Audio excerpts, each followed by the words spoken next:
आप सुन रहे हैं आज तक रेडियो।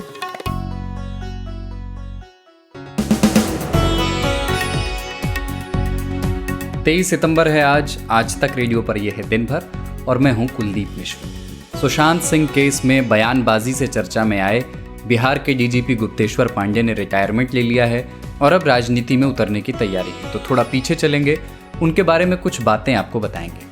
बहुजन समाज पार्टी की नेता मायावती की राजनीति अब किधर जा रही है? राज्यसभा में खराब बर्ताव की वजह से निलंबित विपक्ष के 8 सांसदों की उन्होंने आलोचना कर दी है।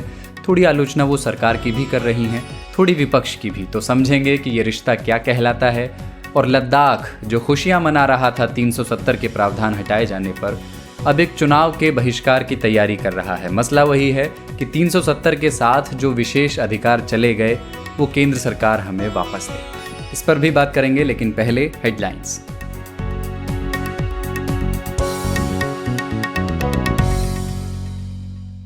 राज्यसभा अनिश्चितकाल के लिए स्थगित कर दी गई। सभापति वेंकैया नायडू ने कोरोना वायरस के बढ़ते मामलों के कारण समय से पहले ही मॉनसून सत्र को खत्म किया है। सदन की कार्यवाही 1 अक्टूबर तक चलनी थी।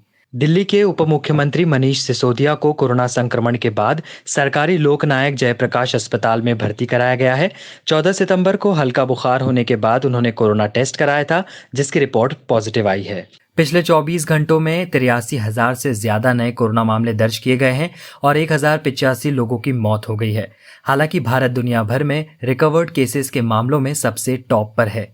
टाइम मैगजीन ने साल 2020 के सबसे प्रभावशाली व्यक्तियों की लिस्ट में भारत के प्रधानमंत्री नरेंद्र मोदी को जगह दी है। इस लिस्ट में अमेरिकी राष्ट्रपति Donald Trump, Kamala Harris, Joe Biden, Angela Merkel जैसे बड़े नेताओं के नाम भी शामिल है। इसमें बॉलीवुड स्टार आयुष्मान खुराना को भी जगह दी गई है। कृषि बिल को लेकर पश्चिमी उत्तर प्रदेश से लेकर हरियाणा और पंजाब में किसान सड़क पर है और बिल को वापस लेने की मांग कर रहे हैं। हरियाणा से दिल्ली कूच कर रहे किसानों पर हरियाणा पुलिस ने आंसू गैस के गोले दागे और कई किसानों को हिरासत में ले लिया। ड्रग्स केस में फंसी रिया और उनके भाई शोविक ने बॉम्बे हाईकोर्ट में जमानत याचिका दायर की थी, जिस पर आज सुनवाई होनी थी, लेकिन मुंबई में भारी बारिश के चलते सुनवाई आज नहीं होगी। बीती रात से मुंबई में हो रही मूसलाधार बारिश के चलते आज बॉम्बे हाईकोर्ट बंद है। वहीं ड्रग्स कनेक्शन में दीपिका पादुकोण, सारा अली खान और श्रद्धा कपूर जैसे सितारों को समन भेजा गया है। कुल 7 लोगों को समन भेजा गया। इन स्टार्स के खिलाफ ड्रग्स मांगने के सबूत मिले हैं। अभी तक कुल 18 लोगों की गिरफ्तारी हो चुकी है। चीन ने अब नेपाली भूमि पर कब्जा कर भवन बनाया है, जिसके खिलाफ काठमांडू में चीनी दूतावास के बाहर युवाओं ने विरोध प्रदर्शन किया। चीन के खिलाफ जमकर नारेबाजी भी हुई। उस भवन में नेपाली नागरिकों के प्रवेश पर प्रतिबंध लगा है। मिस्री परिवार के स्वामित्व वाले शारपुरजी पलोनजी एसपी समूह ने खुद को टाटा ग्रुप से अलग होने का फैसला लिया है। एसपी समूह के निवेशकों ने फैसले का स्वागत किया है। इस वजह से एसपी समूह की कंपनी के शेयर्स में उछाल देखा गया।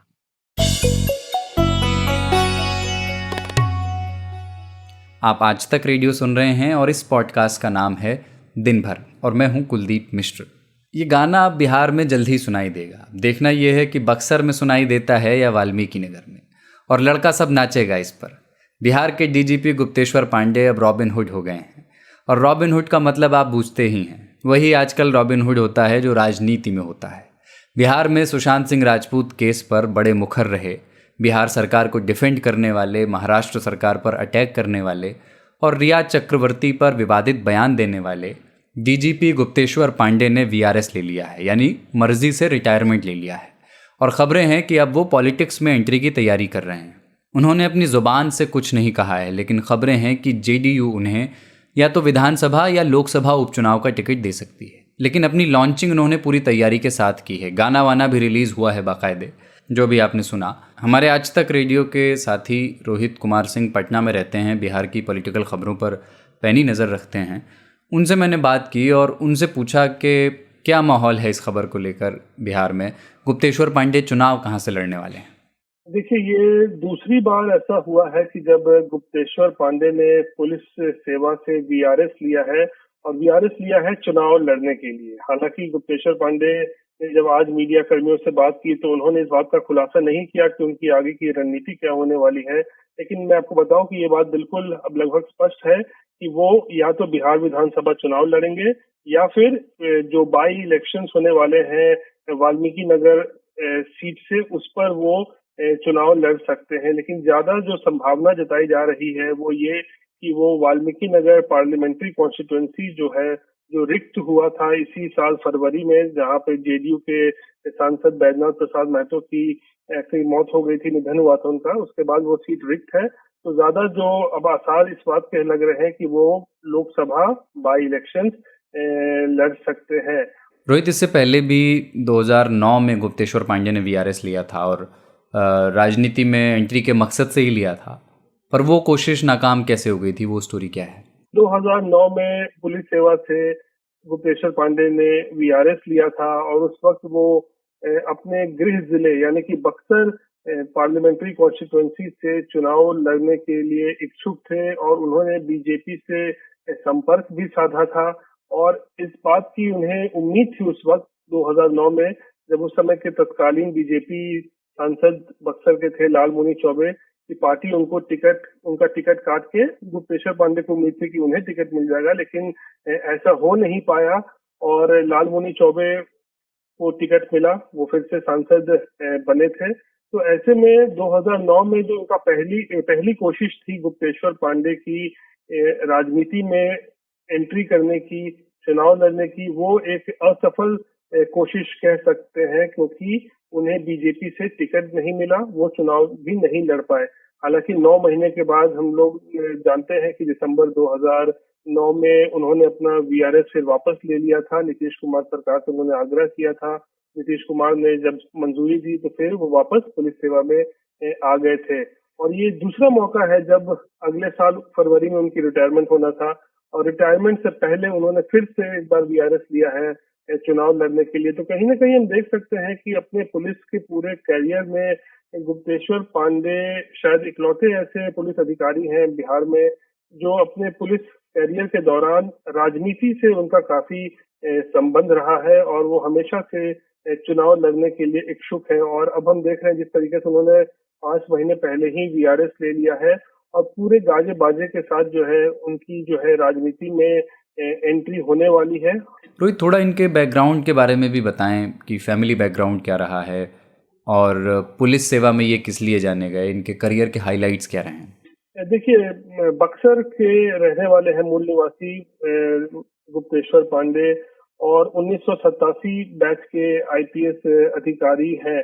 और जब ये यूपीएससी उन्होंने क्लियर किया था उस वक्त, जब उसके बाद आईपीएस बने थे, तो बहुत लोगों ने इस बात को लेकर भी सवाल खड़े किए थे कि उन्होंने संस्कृत में यूपीएससी की परीक्षा दी थी और पास किया था, यूपीएससी आईपीएस अधिकारी बने थे। तो कई सारे जो उनके कलीग्स थे उन्होंने इस बात को लेकर भी मजाक बनाया कि उन्होंने बैकडोर से एंट्री ले ली है यूपीएससी में, क्योंकि संस्कृत में परीक्षा देकर आईपीएस अधिकारी बनने को लेकर काफी लोगों ने उस वक्त सवाल खड़े किए थे। बहरहाल काफी सारे जो पोस्ट पर वो रहे, एसपी रहे, डीआईजी रहे, कई आईजी रहे और उसके बाद पिछले ही साल लोकसभा चुनाव से ठीक पहले यानी कि फरवरी 2019 में वो डीजीपी बने थे बिहार के। और काफी जो है इलस्ट्रियस हम जो कह सकते हैं एक कैरियर उनका रहा है, कई जिलों में एसपी रहे हैं, कई माओवादी जो प्रॉब्लम्स होते हैं जो नक्सल इन्फेक्टेड एरियाज में, वहां पर उन्होंने एंटी इंसर्जेंसी में जो है ऑपरेशन में उन्होंने हिस्सा लिया है। जैसा कि गुप्तेश्वर पांडे खुद बताते हैं, उन्होंने 50 से ज्यादा एनकाउंटर भी किए हैं अपराधियों के। तो काफी जो है हाईलाइटेड रहा है उनका पुलिस का कैरियर, हम कह सकते हैं। चर्चा में तो वो बिल्कुल रहे हैं रोहित, लेकिन हाल फिलहाल में पद पर रहते हुए राजनीतिक मिजाज की जो उन्होंने बयानबाजियां की, उसकी वजह से ज़्यादा चर्चा में वो इस बीच आए। तो जो बातें वो कह रहे थे वो तैयारी चल रही थी? हमेशा से ही उनकी रुचि राजनीति में रही है, इसलिए हमने देखा है जहां जहां भी वो, चाहे एसपी रहे हो, डीआईजी रहे हो, आईजी रहे हो या फिर डीजीपी बन जाने के बाद, वो कई बार जो है वो सामाजिक कार्यक्रमों में हमेशा शामिल होते रहे हैं। कई मौकों पर उन्हें स्टेज पर भजन गाते हुए देखा गया है और कई बार तो जो एक नेता की जो बातें होती हैं उस तरीके की बातें भी वो कई मौकों पर पब्लिक प्लेटफॉर्म्स पर करते हैं। हमने ये भी देखा है कि गुप्तेश्वर पांडे ने कई बार राजनीति में जिस तरीके से अपराधियों की एंट्री हो गई है और जिस तरीके से लोग एक अपराधी को भी जो है उसका महिमा मंडन करते हैं उसकी जात को लेकर, इन सब मुद्दों पर भी काफी मुखरता के साथ गुप्तेश्वर पांडे ने अपनी बात रखी है। तो कहीं ना कहीं हमेशा से ये बात लगता था कि एक पुलिस अधिकारी होने के साथ साथ उनकी जुबान जो है कहीं ना कहीं एक नेता की भी जुबान है। तो इसको लेकर भी हमेशा सवाल खड़े होते रहे और खासकर पिछले 2-3 महीनों में देखें जिस तरीके से सुशांत सिंह राजपूत मौत के मामले में जिस तरीके से मुखर रूप से गुप्तेश्वर पांडे ने अपनी बात रखी है, तो इससे भी बहुत सारे सवाल खड़े होने लगे थे। शिवसेना के जो एमपी हैं संजय राउत, उन्होंने यहाँ तक कह दिया कि राजनेता की जुबान बोलते हैं गुप्तेश्वर पांडे। तो इस बात की जो संभावना लग रही थी कि हो सकता है कि गुप्तेश्वर पांडे इस बार विधानसभा चुनाव लड़ सकते हैं। 5 महीने पहले ही उन्होंने उनका जो शेड्यूल रिटायरमेंट था उससे पहले उन्होंने वीआरएस ले लिया है और अब राजनीति में वो एंटर करने वाले हैं। तो एक और वर्दीधारी अब खद्दरधारी होने जा रहे हैं। वैसे खद्दर अब कौन ही पहनता है? एक शब्द है उलट बांसी। कहा कुछ जाता है मतलब कुछ होता है, और कई बार तो समझ नहीं आता कि राजनीति में जो कहा जा रहा है उसका मतलब है क्या। मिसाल के तौर पर आप मायावती को ले लीजिए। उत्तर प्रदेश की पूर्व मुख्यमंत्री मायावती बहुत अच्छी राजनीतिक स्थिति में नहीं है इन दिनों। यूपी में विधानसभा की 403 सीटें हैं। 2017 के जो आखिरी विधानसभा चुनाव थे उसमें उन्हें सिर्फ 19 सीटों पर जीत मिली थी। तो अब सबकी नज़रें हैं कि उनकी रणनीति क्या होगी, किस तरह से वो चुनाव लड़ेंगी, कैसे अपनी खोई हुई ताकत को वापस पाएंगी। इस पर बात मैं इसलिए करना चाह रहा था क्योंकि मायावती ने कुछ ट्वीट्स किए हैं और कुछ अरसे से वो कर रही हैं इस तरह के ट्वीट्स। उन्होंने अपने ट्वीट्स में राज्यसभा में विपक्ष के उन 8 सांसदों के व्यवहार की आलोचना की है जिन्हें हाल ही में ख़राब बर्ताव की वजह से सस्पेंड कर दिया गया था। उनके बर्ताव को मायावती ने संविधान की गरिमा के खिलाफ बताया है। और इससे पहले ही वाले ट्वीट्स में उन्होंने फार्म बिल्स को बिना शंका दूर किए पास कर देने पर सरकार से भी असहमति जताई है। ध्यान देने वाले शब्द हैं कि असहमति जताई है, घोर विरोध नहीं किया है। तो सीताराम येचुरी भले ही कह रहे हैं कि पूरा विपक्ष जो है वो एकजुट होकर के प्रोटेस्ट कर रहा है, मायावती सेफ खेलती हुई दिख रही हैं। पाणिनी आनंद आज तक .in के एडिटर हैं, उत्तर प्रदेश की राजनीति को अच्छे से समझते हैं। मैंने उनसे बात की और पहले यही पूछा कि मायावती क्या संकेत दे रही हैं या क्या संकेत ना देने की कोशिश कर रही हैं। नहीं, इस चीज को समझने के लिए सबसे पहले तो ये समझना पड़ेगा कि मायावती की राजनीतिक जमीन है कहाँ पे सूबे में, और उसको अगर आप देखें तो किसान जो है वो मायावती का मतदाता नहीं है। किसानों के यहाँ काम करने वाली जो आबादी है वो मायावती का मतदाता है। तो इस मुद्दे पे बहुत एग्रेसिव होकर के मायावती अपोजिशन के साथ खड़े होने की व्यवस्था अपनाना नहीं चाहती। वो सिद्धांततः केंद्र सरकार के इस विधेयक के विपक्ष में खड़ी नजर आती हैं, लेकिन मायावती की जो सीधी चुनौती है वो राज्य में, खास करके उत्तर प्रदेश में विपक्षी दलों के बीच में जो एक बंदरबाट है अभी मतदाताओं को रिझाने का, योगी सरकार के खिलाफ जो लोग हैं जो मतदान कर सकते हैं उनको कैसे वो अपनी तरफ रखें और कैसे वो कोई संकेत ना दें कि वो कांग्रेस के साथ जा सकती हैं, सपा के साथ जा सकती हैं, किसी के प्रति सॉफ्ट हो सकती हैं।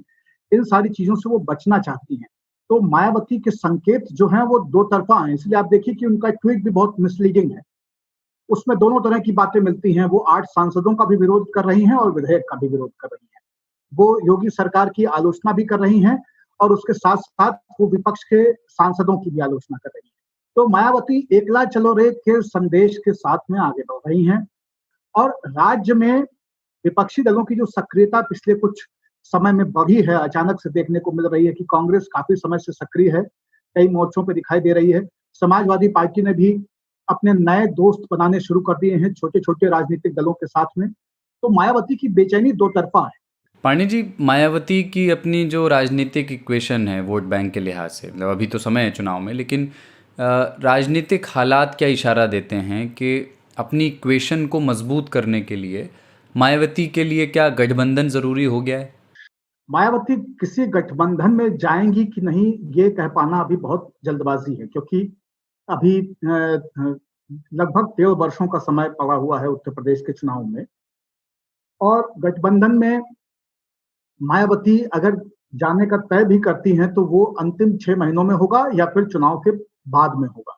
मायावती की एक टेंडेंसी रही है कि अकेले चुनाव लड़ करके, अगर सपा के साथ उनके अलायंस की बात कुछ हो गए पिछले चुनाव के, तो प्रायः वो चुनाव अकेले लड़ करके और बाद में अपनी सीटों के साथ बार्गेन करने के लिए जानी जाती रही।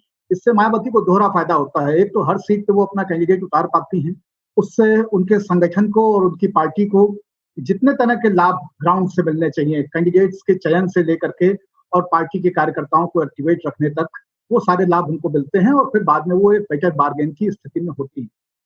तो गठबंधन किस करके आगे वो 2017 में आगे बढ़ेंगी कि नहीं, ये थोड़ा सा अभी अर्ली है ये सवाल।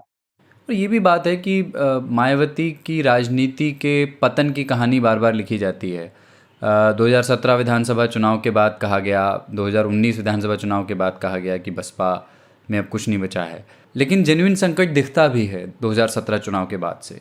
तो स्ट्रैटेजी के लिहाज से, रणनीति के लिहाज से मोटे मोटे बिंदु क्या होंगे, चैलेंजेस क्या होंगे? मायावती के पतन की कहानी बार बार इसलिए लिखी जाती रही है क्योंकि मायावती दरअसल एक साइलेंट प्लेयर है। वो बिना शोर के काम करने के लिए मशहूर हैं, वही उनका फॉर्मेट रहा है।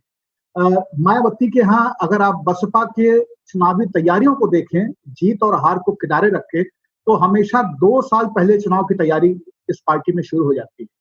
अभी भी अगर आप देखें तो मंडल स्तर पे सांगठनिक फेरबदल बहुत तेजी से मायावती ने किए हैं। कई सारे लोगों को हटाया है, कई सारे नए लोगों को लेके आए हैं। झांसी के नेता हैं जिनके बारे में उत्तर प्रदेश में लोगों ने बहुत कम सुना है, शमसुद्दीन रैनी। शमसुद्दीन रैनी झांसी के हैं, लेकिन उत्तराखंड का प्रभार इनके पास है। और पश्चिमी उत्तर प्रदेश में जिस तरह से मुनकाद अली की विदाई और उसके बाद में नसीमुद्दीन सिद्दीकी की विदाई हुई बहुजन समाज पार्टी से, उसके बाद में एक ठीक ठाक सक्रिय व्यक्ति चाहिए था जो धन बल साम दाम दंड भेद हर तरह की नीति से बसपा के लिए हितकारी हो सकता था, फायदेमंद हो सकता था, तो उनको एलिवेट किया गया है। तो जो अभी समझ में आ रहा है कि अपने कोर वोट के ऊपर फोकस करना, जो लोअर मिडिल क्लास और लोअर इनकम ग्रुप्स के सवाल हैं उसके ऊपर फोकस करना, अन्य दलित जातियों के बीच में काम करना, कुछ छोटे ओबीसी जो ब्रैकेट्स हैं उनको अपनी तरफ लाने की कोशिश करना, मुस्लिम वोट के ऊपर काफी मजबूती के साथ इन्वेस्ट करना, और जो अपना कोर उनका दुर्ग माना जाता है पश्चिमी उत्तर प्रदेश, उसको लेकर के खास तौर पे उन्होंने अपनी तैयारी की है ताकि वो एक बेटर बार्गेन की स्थिति में रहें। तो ऐसा नहीं है कि केवल कांग्रेस क्योंकि वोकल है, एग्रेसिव है इस बार अपने कैंपेन को लेकर, सांगठनिक तैयारियों को लेकर के, तो वो हमें दिखाई देता है। सपा हमेशा से मीडिया और लोगों के बीच में वोकल रही है, वो दिखने लगा है। मायावती का उस तरह से दिखाई नहीं दे रहा है काम, लेकिन मायावती का काम भी पैरेलल चल रहा है। और मायावती चाहती हैं कि जो लॉसेस लोग प्रेडिक्ट कर रहे हैं या जो नुकसान उनको पिछले कुछ समय में हुए हैं, उनको पहले वो ग्राउंड पे ओवरकम कर लें, पहले उनकी भरपाई ग्राउंड पे कर लें, और फिर उसके बाद में वो आपको वोकल होके सामने आती हुई दिखाई देंगी। चुनौती एक बहुत बड़ी मायावती के सामने है कि अब भी अगर मायावती अपनी सुरक्षा के मानसिक, सामाजिक और व्यक्तिगत सुरक्षा के चक्रव्यूहों से, दुर्गों से बाहर निकल करके लोगों से सीधे कनेक्ट नहीं करेंगी, तो जो लगातार आप एक अपरदन देख रहे हैं, लगातार एक डिके देख रहे हैं उनके राजनीतिक वजूद में, उनकी एक्सेप्टेंस में, वो और भी ज्यादा गहराता चला जाएगा। मायावती के सामने इस वक्त सबसे बड़ी चुनौती मायावती के होने का एहसास कराने को लेकर। तो ये थे पाणिनी आनंद, बता रहे थे कि मायावती अपनी राजनीति अब कहाँ देख रही हैं। आज तक रेडियो, aajtak.in/radio, ये हमारा पता है, लेकिन हम आपके पसंदीदा ऑडियो प्लेटफॉर्म्स पर भी हैं। Google podcast, Apple podcast, Spotify, Jio Saavn जैसे ठिकानों पर भी आप हमें सुन सकते हैं। और अगर YouTube आपकी पसंदीदा जगह है तो वहां पर भी हमें सब्सक्राइब कीजिए। आज तक रेडियो, सुनता है सारा जहां। अगली खबर है लद्दाख से, जहां सारी राजनीतिक पार्टियों के लोकल प्रतिनिधि, वहां की जो धार्मिक संस्थाएं हैं और उनमें जो सबसे पावरफुल है लद्दाख बुद्धिस्ट एसोसिएशन, इन सब लोगों ने मिलकर ये तय किया है कि वो हिल काउंसिल चुनाव का बायकॉट करेंगे। 11 पार्टियों ने ये अपील की है और उसमें स्थानीय बीजेपी भी शामिल है। 16 अक्टूबर को ये चुनाव होने हैं। तो ऐसा क्यों किया जा रहा है? एक लाइन में इसका जवाब ये है कि ये लोग अपने लैंड राइट्स को लेकर के सरकार से प्रोटेक्शन चाहते हैं, जो आर्टिकल 370 के साथ चला गया है। तो केंद्र सरकार पर प्रेशर बनाने के लिए ये किया जा रहा है। वहाँ लोगों में ये चिंताएं हैं कि बाहर के लोग आकर के लद्दाख में ज़मीनें खरीदेंगे, कारोबार करेंगे, तो उनका क्या होगा। पिछले साल जब सरकार ने आर्टिकल 370 के 2 प्रावधानों को ख़त्म किया था, हटाया था, तो ये कहा गया था कि सिर्फ कश्मीर के लोगों को इससे समस्या है, जबकि जम्मू और लद्दाख डिवीज़न के लोग बहुत खुश हैं। मोटा मोटी ये बात सही भी थी उस वक्त, मैं आपसे कह सकता हूँ, क्योंकि उस वक्त मैं रिपोर्टिंग के लिए लद्दाख में ही था। लेकिन लद्दाख के लोग इस फैसले को तब भी वेलकम तो कर रहे थे, पर अगले ही स्वर में लगे हाथ वो लैंड राइट्स को लेकर भी चिंता जाहिर कर रहे थे। तो यही चिंताएं हैं जो अब केंद्र सरकार के लिए मवाद बनकर फूट रही हैं। हमारे आज तक रेडियो के संवाददाता हैं शुजा उल हक, जम्मू कश्मीर में रहते हैं। इसे और विस्तार से समझने के लिए मैंने शुजा से बात की। जी बिल्कुल, आप सही कह रहे हैं कि जब धारा 370 को हटाया गया था तो इस तरीके की जो खबरें आ रही थी या बताया जा रहा था कि लद्दाख में कोई प्रॉब्लम नहीं है, सब खुश हैं इस कदम से। लेकिन अब कहीं ना कहीं वो जो फॉल्ट लाइन है वो नजर आने शुरू हो गई है, और इसका सबसे बड़ा प्रूफ यही है कि वहाँ की जो लोकल हैं, जो लोकल जनता है, अक्सर उनके रिप्रेजेंटेटिव्स ने साफ कह दिया है कि जिस तरीके से चीजें वहाँ हो रही हैं उनको वो मंजूर नहीं है। और खासकर जो सिटीजनशिप और लैंड राइट्स हैं उसके ऊपर उनका सबसे बड़ा अभी भी जो है अप्रीहेंशन है, और उसी वजह से ऐसा लग रहा है कि वो नाखुशी उसी चीज से दिख रही है। देखिए, पहले धारा 370 के होने से जिस तरीके से बाकी जम्मू कश्मीर में जो प्रोटेक्शन थी लैंड राइट्स के ऊपर या सिटीजनशिप के ऊपर, वो लद्दाख के ऊपर भी अप्लाई होता था। और बाहर, जिसका मतलब साफ ये था कि जो बाहर से आने वाले लोग हैं उनको लैंड राइट्स पे कहीं ना कहीं रोक थी। अब धारा 370 के हटाए जाने के बाद तो वो एक एरिया खो गया। हालांकि लद्दाख को एक अलग यूनियन टेरिटरी बना दिया गया है, लेकिन अभी भी लैंड राइट्स और किस तरीके से वो सब चीजें होंगी उस पर बहुत बड़ा सवालिया निशान है। शुजा, 6th शेड्यूल में शामिल किए जाने की मांग पुरानी है। जब ये फैसला आया था, 370 के प्रावधान हटाए थे सरकार ने, उसके ठीक बाद मैं लद्दाख गया था और वहाँ पर ये बात लोग कह रहे थे कि हम खुश हैं इस फैसले से, लेकिन हम ये चाहते हैं कि हमारे जो लैंड राइट्स हैं, एनवायरनमेंट के राइट्स हैं, बिजनेस के राइट्स हैं, वो प्रोटेक्ट किए जाएँ, तो 6th शेड्यूल में शामिल किया जाए। अर्जुन मुंडा को चिट्ठी भी लिखी थी वहाँ के बीजेपी सांसद जमयांग सेरिंग नामग्याल ने। 1 साल हो गया, लेकिन इस मसले पे सरकार का रुख अभी तक स्पष्ट क्यों नहीं है लद्दाख के लोगों के बीच? शुजा, ताकि मतलब कोई कन्फ्यूजन ना रहे, हम जम्मू कश्मीर में या लद्दाख में विधानसभा चुनाव तो हो नहीं रहे थे, ये वहाँ पे जो हिल काउंसिल्स हैं उनके इलेक्शन होने वाले हैं जिनके बायकॉट की अपील की गई है। तो थोड़ा हिल काउंसिल्स के बारे में बता दीजिए, हिल काउंसिल्स होती क्या हैं? जी देखिए, लद्दाख ऑटोनमस हिल development council basically Jammu Kashmir की असेंबली ने ही इसको पास किया था। अक्सर इसका बेसिकली ये था कि क्योंकि लद्दाख एक फार फ्लंग एरिया है, वहाँ के लोगों की ये डिमांड रहती थी कि जो जिस तरीके से बाकी स्टेट में सरकार चल रही है, कहीं ना कहीं उन तक जो है लोकल गवर्नेंस नहीं पहुंचती है।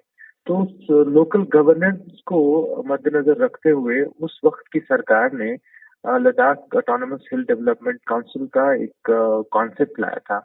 मकसद यही था कि लोकल लेवल पे जो रिप्रेजेंटेटिव्स हैं इन हिली एरियाज के, उनको मौका मिले कि वो अपने एरियाज का काम खुद वही करें। तो 2 इसके पहलू थे, एक कारगिल के लिए काउंसिल बना था, एक दूसरा लेह के लिए काउंसिल बना था, और दोनों मिलके जो है इस काउंसिल में जो भी इलेक्ट होके आते थे काउंसिलर्स, जो भी आते हैं काउंसिलर्स, वही उनको अक्सर जो सिविलियन एडमिनिस्ट्रेशन का की जो राइट्स हैं वो उन्हीं के थ्रू जो है एग्जीक्यूट हुआ करते थे। तो एक बेसिकली लोकल गवर्नेंस को बढ़ावा देने के लिए इस ऑटोनमस हिल डेवलपमेंट काउंसिल बना दिया गया था। अब जब से लद्दाख को यूनियन टेरिटरी बनाया है, थोड़ा बहुत स्ट्रक्चर में चेंजेस बहुत आई हैं। देखिए, पहले लेफ्टिनेंट गवर्नर का कोई कॉन्सेप्ट नहीं था, अब लेफ्टिनेंट गवर्नर है लद्दाख में और उनकी एक एडमिनिस्ट्रेशन है। हालांकि हिल डेवलपमेंट काउंसिल अभी भी है, लेकिन उनमें आपस में किस तरीके का तालमेल है वो चीजें जो है अभी भी सॉर्ट आउट हो रही हैं। लेकिन जहां तक हिल डेवलपमेंट काउंसिल की बात की, तो डेमोक्रेसी की मद्देनजर अगर देखें तो यही रिप्रेजेंटेटिव कैरेक्टर है लोगों का, और इसी का इलेक्शन हो रहा था। अब 6ठा इलेक्शन होने वाला है हिल डेवलपमेंट काउंसिल का, और कल वहाँ के अक्सर जो लोग हैं जिन्होंने एक ग्रुप बनाया है जिसमें कई सारे जो है पार्टीज के मेंबरान हैं और बाकी सिविल सोसाइटी के मेंबर्स भी हैं, उन्होंने साफ कह दिया है कि जब तक उनकी जो है डिमांड 6 शेड्यूल को लेके पूरी नहीं की जाती या क्लैरिटी नहीं मिलती है, तब तक वो इस इलेक्शन में पार्टिसिपेट नहीं करेंगे। तो इलेक्शन बॉयकॉट की कॉल दी गई है। और इंटरेस्टिंगली मैं आपको बता दूं कि इसमें बीजेपी जो कि रूलिंग पार्टी है उनके भी लोग इसमें शामिल थे। तो ये देखना होगा कि किस तरीके से इसको सेंट्रल गवर्नमेंट हैंडल करती है, लेकिन अब तक जिस हिसाब से ये सब चल रहा है तो साफ जाहिर है कि मुश्किलें वहाँ लद्दाख में बढ़ती दिख रही हैं। शुजा, 6th शेड्यूल में शामिल किए जाने की मांग पुरानी है। जब ये फैसला आया था 370 के प्रावधान हटाए थे सरकार ने, उसके ठीक बाद मैं लद्दाख गया था और वहाँ पर ये बात लोग कह रहे थे कि हम खुश हैं इस फैसले से, लेकिन हम ये चाहते हैं कि हमारे जो लैंड राइट्स हैं, एनवायरनमेंट के राइट्स हैं, बिजनेस के राइट्स हैं, वो प्रोटेक्ट किए जाएँ, तो 6th शेड्यूल में शामिल किया जाए। अर्जुन मुंडा को चिट्ठी भी लिखी थी वहाँ के बीजेपी सांसद जमयांग सेरिंग नामग्याल ने। 1 साल हो गया, लेकिन इस मसले पे सरकार का रुख अभी तक स्पष्ट क्यों नहीं है लद्दाख के लोगों के बीच? देखिए, पिछले साल दिसंबर में जो है केंद्र सरकार को ये लिख दिया गया था कि लद्दाख को 6th शेड्यूल में शामिल कर दिया जाए, लेकिन जैसा आप कह रहे थे पिछले 1 साल से अब तक इस पर कोई पेशरफ नहीं है, कोई डेवलपमेंट नहीं हो। इनफैक्ट कुछ लोगों से अगर लद्दाख में बात क्या करें तो उनका कहना है कि ऐसे इशारे उनको मिल रहे हैं कि शायद 6th शेड्यूल में शामिल नहीं हो पाएंगे। तो वही जो चीज है वो उनकी लद्दाख के लोगों की जो है एंग्जाइटी है वो बढ़ा रही है इस वक्त। उनका कहना है कि जिस तरीके से जम्मू कश्मीर में सरकार ने डोमिसाइल जो है रूल लाया है, अगर वैसे ही डोमिसाइल रूल जो लद्दाख में लाया जाएगा तो एक तरीके से इससे बाहर के लोगों को अंदर आने की जो है एक तरीके से छूट मिल जाएगी, और वो उनको कतई ही मंजूर नहीं है। और इसी वजह से जिस तरीके से ये सारे लोग, सारे पार्टियां एकजुट होके आई हैं और साफ डिमांड कर रही हैं कि 6th शेड्यूल पे जो है सेंटर अपना रुख साफ करे। तो जैसा मैं कह रहा था कि एक साफ जाहिर है कि इसमें सेंट्रल गवर्नमेंट के लिए मुश्किलें बढ़ती नजर आ रही हैं। ये थे जम्मू कश्मीर से आज तक रेडियो संवाददाता शुजा उल हक। आज तक रेडियो पर दिन भर में आज इतना ही। साउंड मिक्सिंग थी कपिल देव सिंह की। क्या कोरोना वायरस से निपटने में डेंगू का मच्छर मदद कर सकता है? इसके पीछे का साइंस क्या है, ये समझने के लिए आप आज का हमारा कोरोना कवरेज पॉडकास्ट सुनिए। और आज ही क्यों, हर रोज़ सुनिए। ये हमारा डेली पॉडकास्ट है कोरोना पैंडेमिक पर। हम हर रोज़ कोरोना कवरेज लेकर के आते हैं। वो छप चुका है aajtak.in/radio। हमारी वेबसाइट पर आकर आप सुन सकते हैं, या Google podcast, Apple podcast, Spotify और जियो सावन पर भी जाकर के हमारे सारे पॉडकास्ट को आप सब्सक्राइब कर सकते हैं। यूट्यूब और टेलीग्राम का ऑप्शन भी है। चलते चलते कुछ लिसनर्स के कमेंट्स। तो विचित्र कुमार ने हमारे यूट्यूब चैनल पे कमेंट किया है, लाल बहादुर शास्त्री की जो किताब आई है, जो किताब लिखी है विवेक अग्निहोत्री ने, और विवेक अग्निहोत्री और उनकी पत्नी पल्लवी जोशी से हमारे आज तक रेडियो के साथी नितिन ठाकुर ने बातचीत की थी। ये जो इंटरव्यू था ये यूट्यूब पर भी हमने लगाया था, और उस पर विचित्र कुमार ने ये लिखा है कि बहुत खूबसूरत देखने वाली शुरुआत की, और इस इंटरव्यू को मैं बिना ख़त्म किए रोक नहीं पाया। सिद्धार्थ सारथे लिख रहे हैं कि शानदार चर्चा, विवेक अग्निहोत्री की बातें सुनकर जो भी सवाल मन में उठे लगभग सभी पूछे गए हैं। तो नितिन जी ने सारे सवाल पूछे, आपको ये बातचीत पसंद आई, शुक्रिया। और हमें आप यूट्यूब और फेसबुक और ट्विटर पर तो कमेंट्स करते ही हैं, इसके साथ ही आप हमें ईमेल भी करें अगर थोड़ा सा समय निकाल करके, radio@aajtak.com पर। अगर आपको कोई भी हमारा पॉडकास्ट पसंद आता है, हम लोग मेहनत से बनाते हैं, कोशिश करें कि कभी समय निकाल कर एक डिटेल्ड फीडबैक दें हमें ईमेल करके, हमें उसका इंतज़ार रहेगा। कल सुबह आज का दिन में मुलाकात होगी। कुलदीप मिश्र के साथ थे आप। नमस्कार।